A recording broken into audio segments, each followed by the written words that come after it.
Hi നമസ്കാരം, പുതിയൊരു വീഡിയോയിലേക്ക് സ്വാഗതം. ഇന്ന് നമ്മൾ മലബാർ സ്പെഷ്യലായിട്ടുള്ള കായ്പോളയാണ് തയ്യാറാക്കുന്നത്. അപ്പോൾ ഇത് വളരെ ടേസ്റ്റിയാണ്, എളുപ്പത്തിൽ തയ്യാറാക്കാം. ഇതിനു വേണ്ടി 3 പഴം എടുത്തിട്ടുണ്ട്, അത് ചെറുതായി അരിഞ്ഞെടുക്കുക. പിന്നെ 1/4 കപ്പ് പഞ്ചസാര, 2 സ്പൂൺ പാല്, നെയ്യ്, 4 മുട്ട, പിന്നെ അണ്ടിപ്പരിപ്പ്, മുന്തിരി, പിന്നെ കുറച്ച് തേങ്ങയും വേണം. അപ്പോൾ ഒരു പാൻ എടുത്തിട്ടുണ്ട്, അതൊന്ന് ചൂടായി വരുമ്പോൾ അതിനകത്തേക്ക് കുറച്ച് നെയ്യ് ചേർത്ത് കൊടുക്കുക. ഇനി നമ്മൾ എടുത്ത് വെച്ചിട്ടുള്ള അണ്ടിപ്പരിപ്പും മുന്തിരിയും ഒന്ന് റോസ്റ്റ് ചെയ്തെടുക്കണം. ആദ്യം നമുക്ക് അണ്ടിപ്പരിപ്പ് ചേർത്തൊന്ന് റോസ്റ്റ് ചെയ്തെടുക്കാം. അപ്പോൾ അതൊന്ന് കളറ് മാറി വരുന്ന സമയത്ത് മുന്തിരി കൂടെ ചേർത്ത് നമുക്കൊന്ന് റോസ്റ്റ് ചെയ്യാം. അപ്പോൾ ഇത് പാകമായിട്ടുണ്ട്. ഇനി നമുക്ക് ഇതൊരു പാത്രത്തിലേക്ക് മാറ്റി വെക്കാം.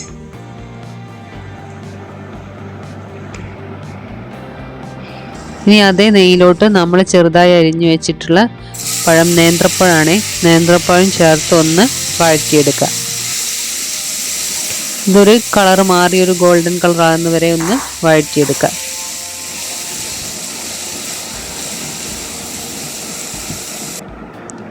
അപ്പോൾ ഇത് വളരെ എളുപ്പത്തിൽ തയ്യാറാക്കാൻ പറ്റുന്നതാണ്. അപ്പോൾ നമുക്കിത് വൈകിട്ടത്തെ ചായക്കോ പിന്നെ ഗസ്റ്റ് വരുമ്പോഴൊക്കെ തയ്യാറാക്കാൻ പറ്റുന്നതേ ഉള്ളൂ. അപ്പോൾ ഇനി ഇത് നമുക്ക് ഒരു പാത്രത്തിലേക്ക് മാറ്റി വെക്കാം.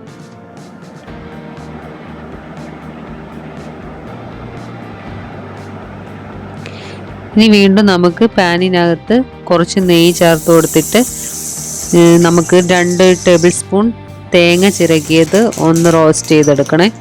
അപ്പോൾ ഇതിനകത്തേക്ക് കുറച്ച് പഞ്ചസാരയും കൂടെ ആഡ് ചെയ്ത് കൊടുക്കുന്നുണ്ട്.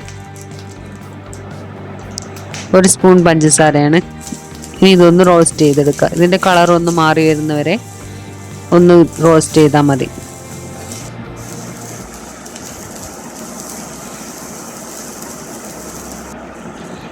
അപ്പോൾ ഇതിൻ്റെ പാകമായിട്ടുണ്ട്. ഇനി ഇത് നമുക്ക് ഒരു പാത്രത്തിലേക്ക് മാറ്റി വെക്കാം.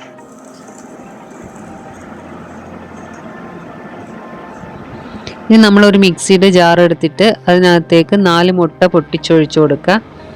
ഇനി അതിനകത്തേക്ക് പഞ്ചസാര, നമ്മൾ എടുത്തു വെച്ചിട്ടുള്ള പാല്, 1/2 ടീസ്പൂൺ ഏലക്കപ്പൊടി, ഇതെല്ലാം കൂടെ ഒന്ന് മിക്സിയുടെ ജാറിൽ അടിച്ചെടുക്കുക. ഇനി ഒരു പാൻ വെച്ചിട്ട് അതിനകത്തേക്ക് കുറച്ച് നെയ്യ് സ്പ്രെഡ് ചെയ്ത് കൊടുക്കുക. അതിനകത്തേക്ക് നമ്മൾ നേരത്തെ വഴറ്റി മാറ്റി വെച്ചിട്ടുള്ള പഴം ചേർത്തിട്ട് കൊടുക്കുക. ഇനി ഇതിനകത്തേക്ക് നമ്മുടെ മിക്സ് ഒന്ന് ചേർത്ത് കൊടുക്കുക. നന്നായി എല്ലായിടത്തും മിക്സ് ചേർത്ത് കൊടുക്കുന്നുണ്ട്. ഇനി ഇത് ഒരു 15 മിനിറ്റ് നേരം അടച്ചു വെച്ച് കുക്ക് ചെയ്യണം. നേരിട്ട് ഗ്യാസിൽ വെച്ച് കുക്ക് ചെയ്യരുത്. അടിയിലൊരു പഴയ തവയോ എന്തെങ്കിലും പാത്രമോ വെച്ച് കൊടുക്കണം. ഇനി അതിന് മുകളിൽ 15 മിനിറ്റിന് ശേഷം തുറന്നിട്ട് നമ്മൾ അതിന് മുകളിൽ റോസ്റ്റ് ചെയ്ത് വെച്ചിട്ടുള്ള തേങ്ങയും അണ്ടിപ്പരിപ്പും മുന്തിരിയും ഒന്ന് വിതറിക്കൊടുക്കുക.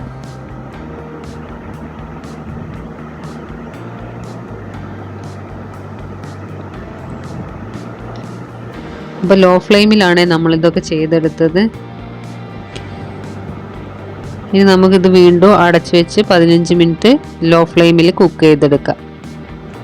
അപ്പോൾ നമ്മുടെ കായ്പോള റെഡി ആയിട്ടുണ്ട്. എല്ലാവരും ഇത് വീട്ടിലൊന്ന് ട്രൈ ചെയ്ത് നോക്കുക. അപ്പോൾ തണുത്ത ശേഷം നമുക്ക് കട്ട് ചെയ്തെടുക്കാം.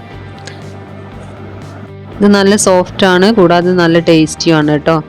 അപ്പോൾ പുതിയ വീഡിയോസായിട്ട് നമുക്ക് വീണ്ടും കാണാം. അതുവരേക്കും ബൈ.